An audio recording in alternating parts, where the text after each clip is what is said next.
Vamos a ver ahora un documento histórico realmente impresionante, muy importante, que fue una entrevista que le realizaron a Perón el 3 de septiembre de 1973, es decir, 20 días antes de las elecciones nacionales que lo consagrarían por tercera vez presidente de la República Argentina. Es una entrevista a fondo, realmente interesantísima, con 3 periodistas que tienen visiones diferentes de la realidad argentina, y Perón habla en esta primera parte de la América Latina de 1973, su proyección hacia el futuro, temas muy interesantes como la unidad latinoamericana, adelantándose un poco a lo que va a ser el Mercosur, ¿no? Cuál va a ser el rol de Argentina, Brasil en los tiempos que están por venir. Vamos a ver esta primera parte de este extraordinario reportaje del 3 de septiembre de 1973. En el año 2000 encontrará a América Latina unida o dominada. Pero también se dice que existe dentro de nuestra América Latina una potencia de carácter subimperialista que podría tener una idea distinta, o por lo menos que quisiera que ese proceso se hiciera con otro signo que el que usted está propugnando y que podría corresponder a la Argentina y al resto de las naciones. ¿Cómo enfoca ese problema, señor? Bueno, yo creo, de esto nosotros tenemos un ejemplo, y vea, decía Napoleón, los ejemplos suelen explicarlo todo. En Europa, en 1958 se hace el Tratado de Roma.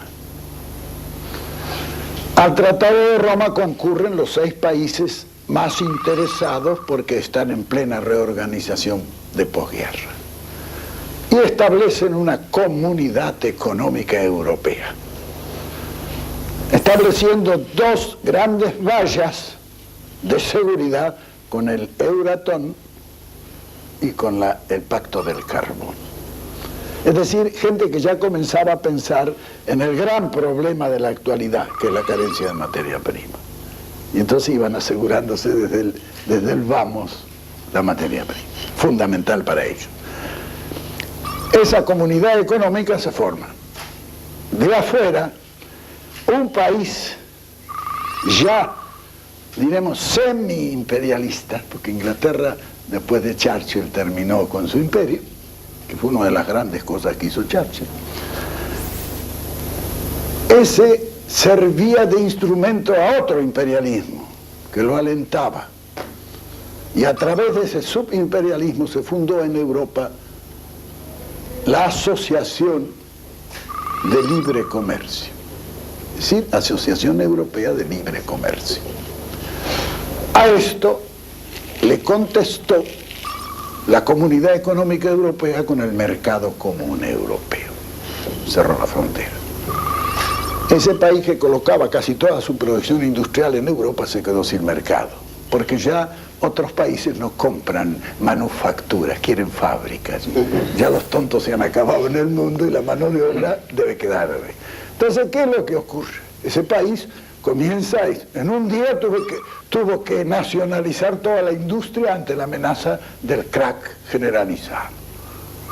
Pero al hacer eso, la esterlina, que iba prendida a esa caída, empezó a caer también. Exacto, le dieron 2.000 millones de dólares para apuntalar la libra, se apuntaló, pero se apuntaló por un tiempo.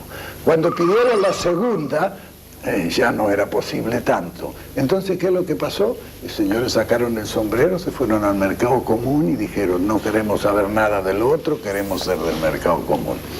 Piense que si nosotros hacemos una comunidad económica latinoamericana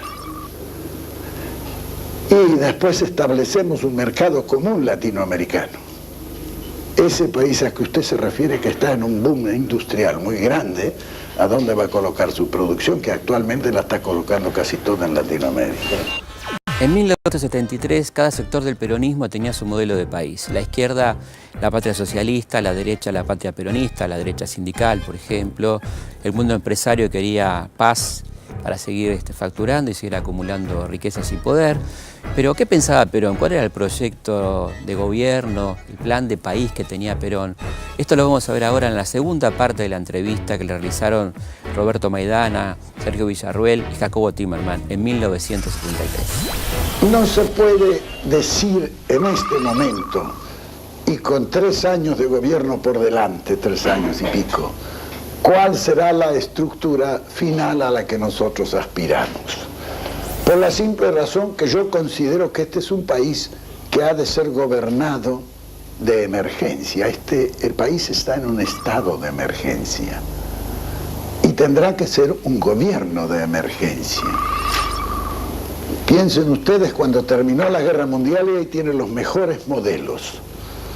Todos los países europeos que quedaron destruidos. Italia, Francia, no digamos Alemania, que quedó en el suelo totalmente destruido. A ellos no se les ocurrió organizar un gobierno, un Reichstag y tal. Se juntaron todos y dijeron, no, este es un gobierno de emergencia. ¿Por qué? Porque la vida del país está en una situación de emergencia. Y se pusieron a decir, ¿qué es lo que hay que hacer? Hay que trabajar. Se organizó el trabajo y todo el mundo comenzó a trabajar. Y sobre eso comenzaron a construir. Recién, casi 10 años después, comenzó el gobierno a organizarse regularmente dentro de las formas que actualmente tiene. En Italia fue exactamente igual. Y en Francia, cuando termina la reconstrucción, está la Tercera República.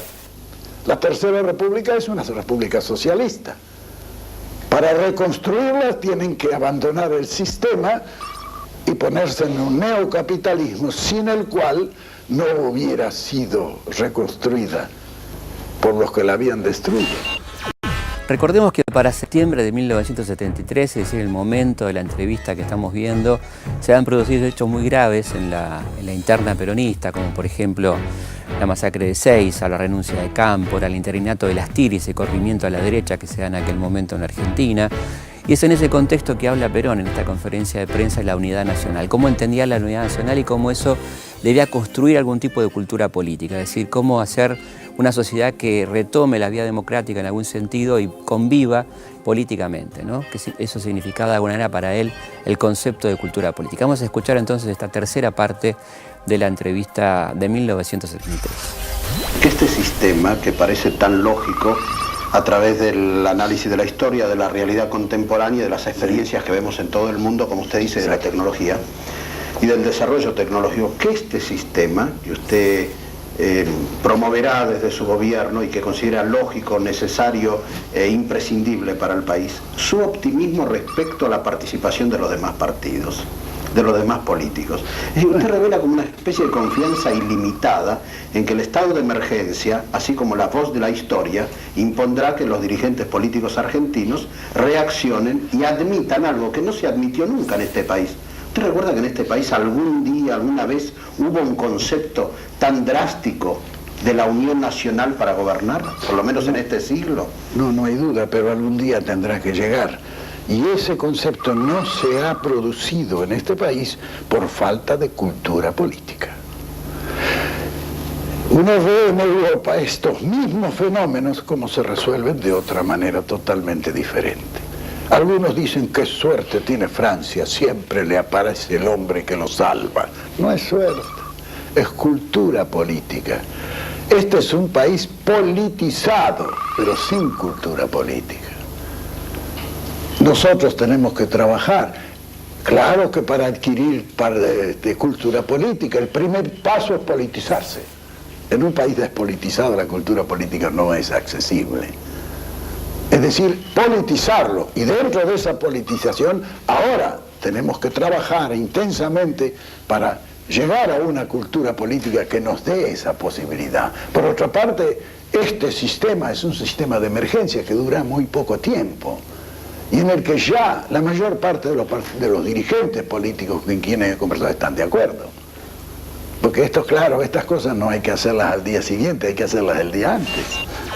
Vamos a ver la última parte de la entrevista al general Juan Domingo Perón. En esta ocasión habla sobre la guerra de las proteínas, es decir, la importancia que va a tener la producción de alimentos en lo que quedaba del siglo XX y el siglo XXI, adelantándose muchísimo a los hechos, la importancia de la soja, la exportación de alimentos, y finaliza con una ironía interesante sobre la sociedad rural argentina. Vamos a verlo entonces. Observe usted que todo el mundo está empezando a plantar soya y todo el mundo se ha intentado de crear ganado en Argelia, crear ganado en Medio Oriente, en África. No hay caso.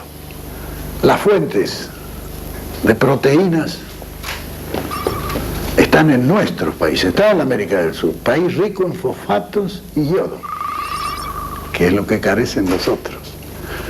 Esos países, todos, con el andar del tiempo solo, van a ir desarrollándose. Piense usted que hay algunas poblaciones de ellos que el 50% son todavía indígenas. No se les puede pedir, pero lo que hay que pedir es que esa inmensa reserva, porque esos son los pobres ahora, pero son los ricos del futuro. Cuando la tecnología y el despilfarro ecológico haya llegado a un límite como el que se está alcanzando ya en Europa. Fíjese que toda la producción de trigo del mundo no alcanza para abastecer este año, no se alcanza a cubrir ni el 96% de la totalidad de la demanda, solamente de Europa. Es decir, es un problema muy grave donde nosotros debemos... Yo he sido en este país industrialista. Fui el que puso en marcha la industrialización, la industria mediana y la tentativa de llegar a la industria pesada a través de la materia prima. Puse en marcha eso. Para eso sofrené un poco la agricultura y la ganadería. Era otro mundo distinto al que ahora tengo.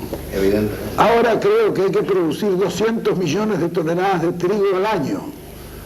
Y tenemos posibilidades. Y que tenemos que llegar a planteles de 150 millones de vacas. Sí, posible. Y tenemos terreno para hacerlo. ¿Usted corre peligro de colocar en su gusto en la sociedad rural general? No, porque no será negocio para la sociedad rural, eso será negocio para la República Argentina.